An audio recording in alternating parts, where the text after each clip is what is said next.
Good morning students. आज हम पढ़ेंगे class 8 science lesson number 11। Lesson का नाम है फोर्स एंड प्रेशर। ओके, तो इसमें हम कॉन्टैक्ट फोर्सेस के बारे में पढ़ चुके थे। अब हम पढ़ेंगे non contact forces. Non contact forces क्या होते हैं? Forces which act through space and do not make physical contact. Way forces जो एक्ट तो करते हैं लेकिन वो फिजिकल कॉन्टैक्ट नहीं बनाते विद द बॉडी और द ऑब्जेक्ट, उन्हें हम नॉन कॉन्टैक्ट फोर्सेस कहते हैं। यानी आम भाषा में कहें कि वे फोर्सेस जो बिना टच किए या बिना स्पर्श के ही दूर से प्रभाव डालते हैं, उस तरह के फोर्सेस को हम नॉन कॉन्टैक्ट फोर्सेस कहते हैं। जैसे मैग्नेटिक फोर्स, इलेक्ट्रोस्टैटिक फोर्स और ग्रेविटेशनल फोर्स। मैग्नेटिक फोर्स के बारे में हम जानते हैं कि मैग्नेट का इस्तेमाल जब हम करते हैं वो लोहे या से बनी हुई चीज़ें जो हैं उनको अपनी तरफ अट्रैक्ट करती है। ठीक है, और इस तरह से जो मैग्नेट के द्वारा जो फोर्स लगाया जाता है ऑब्जेक्ट्स पर, आयरन ऑब्जेक्ट्स पर, वो आपका नॉन कॉन्टैक्ट फोर्स का एक एग्जांपल है। ठीक है, दूसरा है electrostatic force, the force exerted by a charge body on another uncharged body. कहे किसी भी चार्ज बॉडी के द्वारा किसी अनचार्ज बॉडी को अपनी तरफ अट्रैक्ट करने के लिए फोर्स लगाया जाता है उसको, जिसको हम इलेक्ट्रोस्टैटिक फोर्स कहते हैं।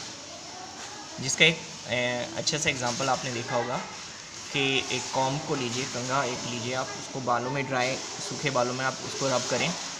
ठीक है, और फिर छोटे छोटे बारीक जो पेपर पीसेस हैं उनके पास उसको अगर लेकर जाएं तो उसकी तरफ अट्रैक्ट हो जाते हैं। ये किस कारण से होता है? ये होता है एक तरह के इलेक्ट्रोस्टैटिक फोर्स ऑफ अट्रैक्शन के कारण, जो कि कॉम्ब के द्वारा पेपर पीसेस पर लगाया जाता है।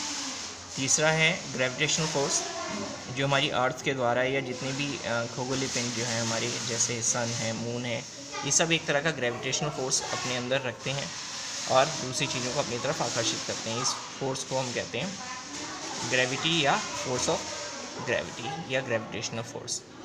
ठीक है, दिस फॉर्म कंट्रोल और ऑब्जेक्ट इन द यूनिवर्स। ये फोर्स जो है वो यूनिवर्स में सभी ऑब्जेक्ट्स के अंदर पाया जाता है। It keeps the moon in orbit.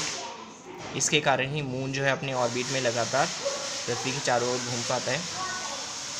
Control the planetary motion around the sun. Sun के अराउंड प्लानिटरी मोशंस को कंट्रोल कर पाता है। Gravitational force always attract object, whereas magnetic और electrostatic force may cause attraction और repulsion. Gravitational force हमेशा चीज़ों को अपनी तरफ अट्रैक्ट करता है, जबकि मैग्नेटिक फोर्स और इलेक्ट्रोस्टैटिक फोर्स जो होते हैं वो चीज़ों को रिपल्स भी करते हैं, यानी दूर भी फेंकते हैं। प्रेशर, नेक्स्ट टॉपिक है आपका pressure. You know that during natural calamities like cyclone and storms the wind blows at very high speed. Cyclone और स्टॉर्म्स पर हवा जो है वो बहुत तेज़ स्पीड पर चलती है। Even the roof tops of some houses are blown off. बल्कि कुछ मकानों की छतें भी इन साइक्लोन्स में और तूफानों में उड़ जाती हैं। ठीक है, cyclone and storms are cause the difference in air pressure. ऐसा क्यों होता है? ये एयर प्रेशर में डिफरेंस के कारण होता है। The force acting on unit area of a surface is called pressure. किसी यूनिट एरिया के अंदर फोर्स जो लगता है वो, ठीक है, उस फोर्स को हम प्रेशर कहते हैं। इसका फॉर्मूला होता है pressure equals to force upon में एरिया। यानी जितना फोर्स लग रहा है उसको उस एरिया से, जिस एरिया पर वो लग रहा है उसको डिवाइड कर देंगे तो ये आ जाएगा प्रेशर। प्रेशर को नापने का यूनिट जो है वो है न्यूटन पर स्क्वायर मीटर, जिसे हम 1 पास्कल से भी रिप्रेजेंट करते हैं। यानी 1 पास्कल इक्वल्स टू होता है 1 न्यूटन पर मीटर स्क्वायर। प्रेशर के कुछ एग्जांपल हैं जो हम अपनी डेली लाइफ में देखते हैं, जैसे कि नाइफ्स, चाकू, ब्लेड्स, एक्सेस, कुल्हाड़ी, ये सब। This are made very sharp. ये बहुत नुकीले बनाए जाते हैं, धारदार बनाए जाते हैं। This is because in doing so, क्योंकि ऐसा करने पर एरिया ऑफ कॉन्टैक्ट जो होता है वो कम हो जाता है, डिक्रीज़ हो जाता है, और उसके द्वारा लगने वाला प्रेशर जो होता है वो बढ़ जाता है। This instrument can easily penetrate. इसी कारण से ये चीज़ों को आसानी से काट पाते हैं। ठीक है, डेजर्ट एनिमल